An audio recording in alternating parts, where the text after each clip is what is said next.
Lorsqu'il y a un intercesseur dans un quartier, le quartier est en paix. Lorsqu'il y a un intercesseur dans l'église, l'église est en paix. Lorsqu'il y a un intercesseur dans une famille, cette famille est en paix.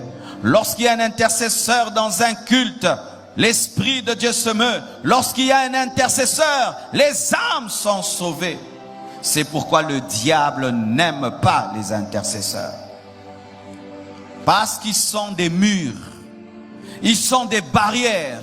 Ils empêchent au plan du diable de s'accomplir. C'est pourquoi le diable n'aime pas les intercesseurs. Il perturbe le plan. C'est pourquoi tu sens dans ta vie, lorsque tu commences à beaucoup prier, tu vas voir beaucoup de choses se passer autour de toi afin de te ramener dans le statu quo. Et tu peux croire que ce sont les gens autour de toi, ce sont les circonstances. Non, il y a un esprit invisible que tu ne vois pas qui travaille à t'empêcher de lever le mur et de te tenir à la brèche. Depuis que tu as arrêté d'intercéder, beaucoup de malheurs sont arrivés. Certains que tu vois, d'autres que tu ne vois pas. Lorsque Dieu voit un malheur qui veut arriver, il suscite des intercesseurs. Mais comment suscite-t-il des intercesseurs? Comment Dieu suscite les intercesseurs?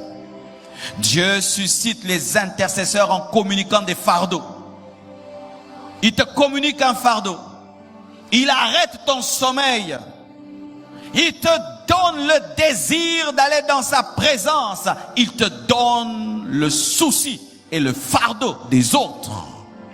Il te donne le désir de voir les autres sauvés, guéris, délivrés, protégés. Le désir de voir un réveil. Il te communique son plan. Il te communique ce qu'il veut faire. Il te communique aussi ce qu'il ne veut pas faire. Car des fois, Dieu suscite des intercesseurs pour l'empêcher de frapper. Ici, ce soir, il y a un appel. Il y a un appel à l'intercession. Pas l'appel à un département, l'appel à l'intercession. Où tu commences à voir tes programmes personnels avec Dieu. Où tu commences à te retirer des gens pour être dans sa présence. Où tu commences à faire des programmes personnels de jeûne et de prière. Mais personne ne te l'a dit. Où tu ne dépends plus du jeûne de l'église, mais tu dépends de l'inspiration du fardeau que Dieu te donne. Ou avant de venir à l'église, tu te tiens devant Dieu pour ton pasteur. Combien se sont tenus devant Dieu pour moi ce soir?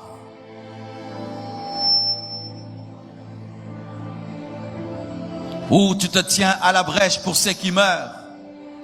Ou tu agonises dans la présence de Dieu pour ceux qui pêchent. Où tu supplies Dieu de sauver. Où tu supplies Dieu de susciter des missionnaires et des prédicateurs. Où tu supplies Dieu de sauver ta nation. Où tu supplies Dieu de sauver ton pays. Et tu le fais, et tu le fais, et tu le fais. Car celui qui se tient à la brèche n'a pas de délai. Il n'a pas de délai. Il doit y rester tant qu'il y a un ennemi en face. Et le diable ne dort pas. Il ne sommeille pas. Il agit 24 heures sur 24 heures. Mais comment toi, intercesseur, tu t'es donné du repos? Ces derniers temps, je ne veux pas prier. Ces derniers temps, je ne veux pas chercher Dieu. Ces derniers temps, je me suis reposé dans la prière. Vous pensez qu'il y a le repos dans la prière?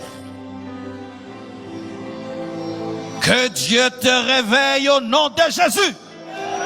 Que Dieu te ramène dans tes programmes de prière au nom de Jésus.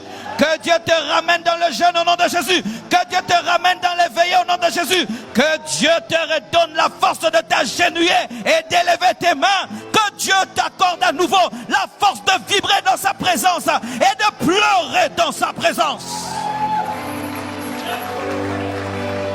Lorsque dans une église, les gens acceptent l'appel à l'intercession, on ne force plus rien dans le culte. Le Saint-Esprit est libre et à l'aise et Dieu agit infiniment et abondamment au-delà de ce qu'on pense et on demande, parce qu'il y a des hommes qui ont demandé des choses. L'intercesseur est comme le souverain sacrificateur. Il se tient entre Dieu et les hommes. L'intercesseur, c'est un intermédiaire. L'intercesseur se tient entre Dieu et les hommes. Il est un pont. Ainsi, un homme, même s'il n'est pas prophète, s'il a un intercesseur, il peut prophétiser. Parce qu'à force de parler à Dieu, il finit par recevoir des paroles de Dieu. Un vrai intercesseur est toujours prophétique. Toujours prophétique. Toujours prophétique. Il peut connaître le futur. Il peut maîtriser les choses. Il peut recevoir des révélations. Car lorsque tu te tiens devant Dieu pour un homme, Dieu te parlera de cet homme. Lorsque tu te tiens devant Dieu pour un peuple, Dieu te parlera de ce peuple.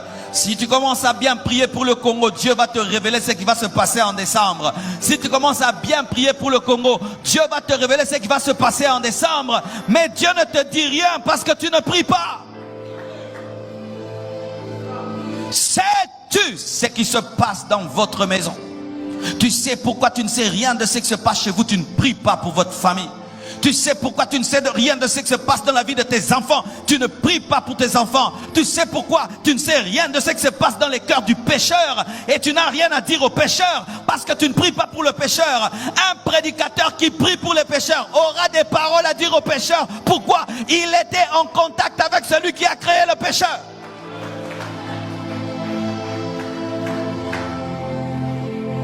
Revenez à la prière. Et lorsque je parle de la prière, je ne parle pas de ces prières-là pour se faire voir.